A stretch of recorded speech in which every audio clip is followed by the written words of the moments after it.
सरकारी विभागों में काम करने वाले तृतीय और चतुर्थ श्रेणी के अस्थायी आउटसोर्स कर्मचारियों ने न्यूनतम वेतन की मांग को लेकर क्रांति आंदोलन का आगाज करते हुए सतना कलेक्ट्रेट का घेराव कर 15-20 साल से चले आ रहे अन्याय को समाप्त करने की मांग की। अस्थायी कर्मचारी मोर्चा के कार्यवाहक अध्यक्ष डॉक्टर अमित सिंह के नेतृत्व में कर्मचारियों ने सिविल लाइन के चौपाटी पर सभा कर एक रैली निकाली और अपनी आवाज उठाई। इस दौरान कर्मचारियों ने लागू की गई अस्थायी आउटसोर्स प्रथा को समाप्त करने के लिए जोरदार नारेबाजी करते हुए मुख्यमंत्री के नाम कलेक्टर को ज्ञापन भी सौंपा। कर्मचारियों को संबोधित करते हुए प्रदेश अध्यक्ष वासुदेव शर्मा ने कहा कि हमारे संगठन की ओर से प्रदेश भर में कामगार क्रांति आंदोलन के जरिए मुख्यमंत्री तक हजारों मांग पत्र इस उम्मीद में पहुंचाए जा रहे हैं कि वे नौकरियों में लागू अब तक की सबसे अन्यायकारी आउटसोर्स अस्थायी प्रथा को समाप्त करें। देखिए, हम लोगों का जो अस्थायी आउटसोर्स कर्मचारी मोर्चा मध्य प्रदेश है, वो पूरे प्रदेश भर में जिला मुख्यालयों पर सरकारी विभागों के अंदर जो कर्मचारी काम करते हैं अस्थायी आउटसोर्स, उनकी नौकरी में सुरक्षा और न्यूनतम 21,000 रुपए वेतन देने के सवाल को सरकार तक पहुंचाने के लिए इस तरीके की बैठकें कर रहे हैं और ज्ञापन दे रहे हैं।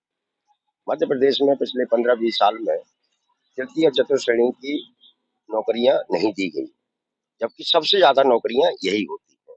ये सारी नौकरियां सरकार ने अस्थायी कर दी हैं, जिनमें 3,000 से लेके 5,000 तक वेतन मिलता है, कहीं 7,000, कहीं 6,000।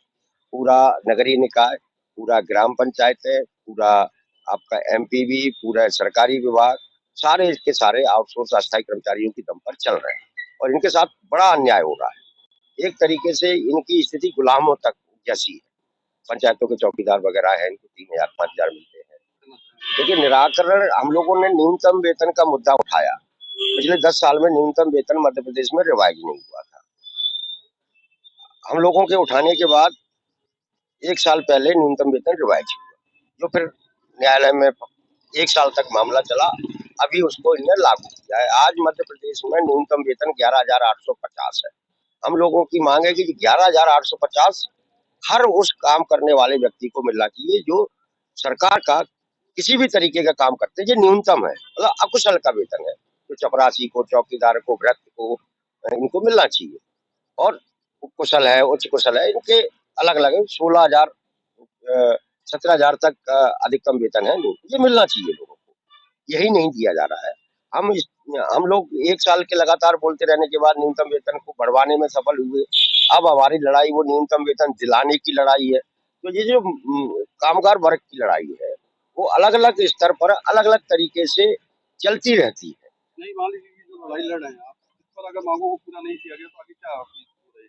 देखिए, हम लोग भोपाल में अभी प्रदर्शन किया था 9 मार्च को, हम लोगों की गिरफ्तारियां हुई।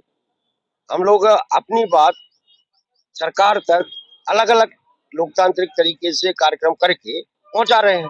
अब हम यही काम कर सकते हैं, कहीं धरने, प्रदर्शन, रैलियां भोपाल में। कहीं आने वाले दिनों में जब हमारा ये संख्या लाखों में है, तो पूरी संख्या जब संगठित होगी तो हम कोई बड़ा आंदोलन का कदम भी उठाएंगे, जो सरकार के लिए बहुत मुश्किलें पैदा कर देगा। क्योंकि देखिए, हम लोग, हमारे जो लोग यहाँ काम कर रहे हैं, सरकार को एहसास भी है, वो भले ही अनसुना करे। पूरा पावर सेक्टर हमारे आउटसोर्स कर्मचारियों की दम पर चल रहा है, पूरा पावर। जिस दिन हम लोग की पूरी ताकत बन गई तो हम पूरे मध्य प्रदेश, तो क्या मध्य प्रदेश के आसपास के सारे राज्यों को अंधेरे में ढकेल सकते हैं।